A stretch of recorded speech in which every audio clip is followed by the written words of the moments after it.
ജമ്മു കാശ്മീരിലെ കിഷ്ത്വാറിൽ ഭീകരരുമായി സുരക്ഷാ സേന ഏറ്റുമുട്ടുകയാണ്. ഈ പ്രദേശത്ത് 3 ഭീകരർ ഒളിച്ചിരിക്കുന്നതാണ് വിവരം. ഓപ്പറേഷൻ ശത്രു എന്ന പേരിലാണ് തെരച്ചിൽ നടന്നത്. ബൽറാം നെടുങ്ങാടി കൂടുതൽ അപ്ഡേഷനുമായി ചേരുന്നു. Balram, good morning, welcome back to morning show. പറയൂ. Very good morning S K N.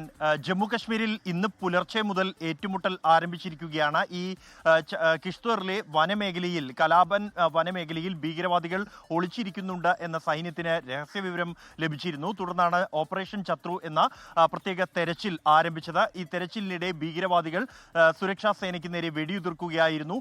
പ്രദേശത്ത് ഇപ്പോഴും ഏറ്റുമുട്ടൽ തുടരുകയാണ്. 3 ഭീകരവാദികൾ ഇവിടെ ഒളിച്ചിരിക്കുന്നുണ്ട് എന്നാണ് സൈന്യത്തിന് ലഭിച്ചിരിക്കുന്ന വിവരം. ഇതിൽ പാകിസ്ഥാനിൽ നിന്നും നുഴഞ്ഞു കയറിയ ഭീകരവാദിയും ഉൾപ്പെടുന്നുണ്ട് എന്നുമാണ് സൈന്യത്തിനും പോലീസിനും ലഭിച്ചിരിക്കുന്ന വിവരം. ഇതിന്റെ അടിസ്ഥാനത്തിലാണ് ഈ ഓപ്പറേഷൻ ആരംഭിച്ചത്.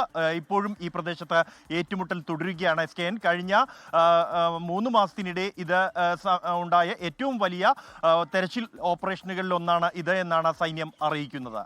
എസ് കെ എൻ, ലോകത്തെവിടെയായാലും ഏത് സമയത്തും 24 വാർത്തകളും ഓഗ്മെന്റഡ് റിയാലിറ്റി പാക്കേജുകളും എക്സ്പ്ലെയിനറുകളും വിശദമായി കാണാൻ ഞങ്ങളുടെ യൂട്യൂബ് ചാനൽ നിങ്ങൾക്ക് സബ്സ്ക്രൈബ് ചെയ്യാം.